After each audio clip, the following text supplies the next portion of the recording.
Shalom semua jemaat yang dikasihi, baiklah ruangan gereja, di rumah, dan dimanapun kita berada saat ini, kita tetap yakin percaya berkat penyertaan Tuhan selalu ada untuk kita semua. Amin. Dan sebelum kita mendengarkan perkongsian firman Tuhan, saya ingin mengajak semua jemaat untuk berdoa bersama-sama. Mari kita berdoa. Bapa kami yang berdalam kerajaan syurga, kami mengucap syukur di hadapan-Mu Tuhan, karena walaupun di seluruh dunia saat ini mengalami pergumulan, tetapi kami tetap yakin percaya selagi Engkau ada menyertai kami, kami tetap memiliki sukacita dan damai sejahtera yang daripada-Mu. Bapa, sebentar nanti kami akan mendengarkan perkongsian firman-Mu. Biarlah Engkau yang berbicara untuk setiap pribadi kami, supaya melalui firman-Mu yang kami dengar, ini dapat memberkati dan mengajar kami untuk tetap berpengharapan di dalam Engkau. Karena Engkau Allah yang berjanji, maka Engkau juga Allah yang setia untuk melakukan apa yang telah Engkau nyatakan di dalam setiap pribadi kami. Terima kasih Bapa, dalam nama Yesus kami berdoa. Amin. Jemaat yang terkasih, mari kita buka Alkitab di Perjanjian Lama, di kitab Mika pasal yang kelima, ayat yang pertama sehingga yang kelima. Dalam terjemahan bahasa Indonesia saya bacakan. Raja Mesias dan penyelamatan Israel. Tetapi engkau, hai Betlehem Efrata, hai yang terkecil di antara kaum-kaum Yehuda, daripadamu akan bangkit bagiku seorang yang akan memerintah Israel, yang permulaannya sudah sejak purbakala, sejak dahulu kala. Sebab itu ia akan membiarkan mereka sampai waktu perempuan yang akan melahirkan telah melahirkan. Lalu selebihnya dari saudara-saudaranya akan kembali kepada orang Israel. Maka ia akan bertindak dan akan menggembalakan mereka dalam kekuatan Tuhan, dalam kemegahan nama Tuhan Allahnya. Mereka akan tinggal tetap, sebab sekarang ia menjadi besar sampai ke ujung bumi, dan dia menjadi damai sejahtera. Apabila Asyur masuk ke negeri kita, dan apabila ia menginjak tanah kita, maka kita akan membangkitkan melawan dia 7 gembala, bahkan 8 pemimpin manusia. Mereka itu akan mencukur negeri Asyur dengan pedang, dan negeri Nimrod dengan pedang terhurus. Mereka akan melepaskan kita dari Asyur apabila ia masuk ke negeri kita dan menginjak daerah kita.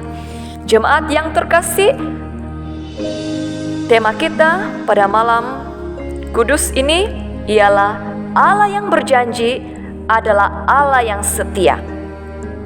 Penulis kitab Mika ini adalah Nabi Mika sendiri.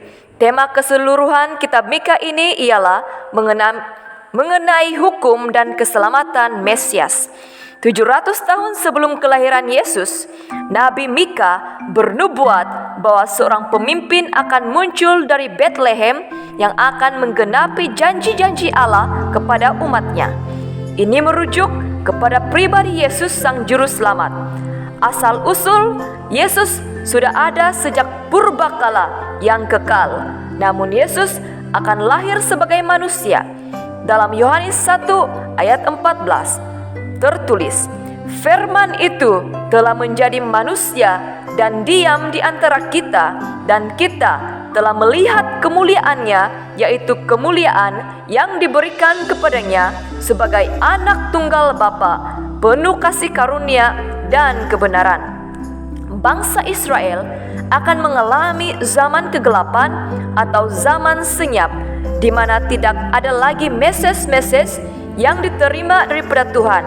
Umat ini akan ditinggalkan Tuhan untuk sementara waktu, sehinggalah Yesus lahir.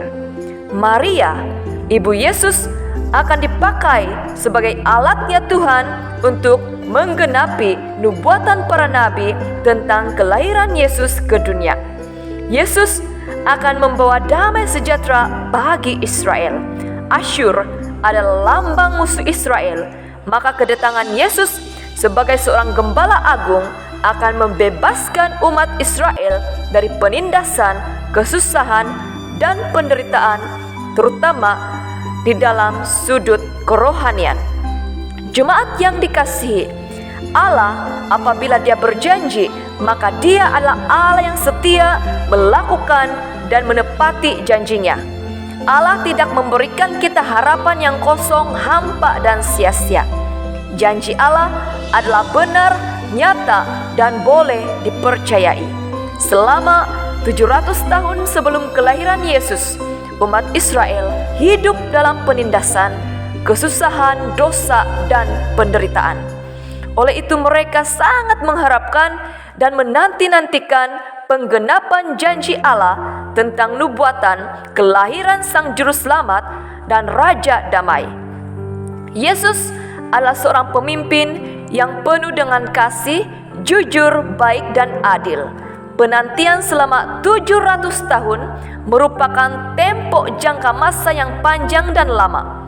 Mungkin ada di antara umat Israel yang merasa putus asa, tidak percaya lagi kepada Allah, merasa Allah meninggalkan mereka, dan merasa kecewa. Apakah Allah sudah melupakan umat Israel dan bangsa-bangsa yang ada di dunia ini? Apakah Allah tidak lagi mengasihi makhluk ciptaannya? Pertanyaan-pertanyaan ini mungkin menjadi pergumulan mereka ketika itu, dan mungkin kita juga sekarang merasakan hal yang sama, terutama di tahun 2020 ini.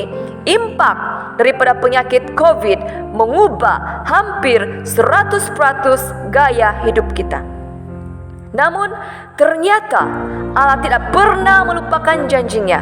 Allah tetap ingat akan bangsa Israel dan makhluk ciptaannya di muka bumi ini, dan Allah tetap mengasihi kita semua. Amin. Penantian suatu penyiksaan. Ini kata-kata yang mungkin selalu kita ungkapkan, dengar, dan baca. Tetapi bagi kita, orang-orang yang beriman, penantian suatu permurnian iman di hadapan Tuhan. Amin. Setelah hidup dengan penuh pergumulan selama 700 tahun, akhirnya umat Israel melihat Allah menepati janjinya, dan Allah tetap setia mengasihi umat Israel melalui kelahiran Yesus Kristus, Sang Juru Selamat. Yesus melambangkan cinta kasih Allah untuk kita semua. Yesus adalah sinar harapan, terang, dan kekuatan kita semua. Yesus datang ke dunia sebagai Juru Selamat kita yang mencari orang-orang yang sesat, hilang, dan berdosa, agar kita mengalami pengampunan, pemulihan, dan hidup yang benar.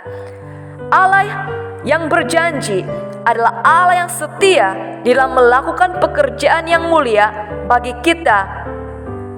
Ini dapat kita lihat di dalam Yohanes 3 ayat 16. Karena begitu besar kasih Allah akan dunia ini, sehingga Ia mengaruniakan anaknya yang tunggal, supaya setiap orang yang percaya kepadanya tidak binasa, melainkan beroleh hidup yang kekal. Amin.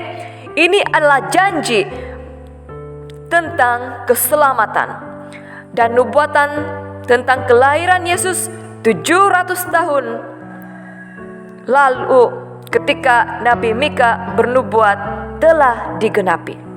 Dalam Yohanes 1 ayat 12 juga tertulis, tetapi semua orang yang menerimanya diberinya kuasa supaya menjadi anak-anak Allah, yaitu mereka yang percaya di dalam namanya. Amin.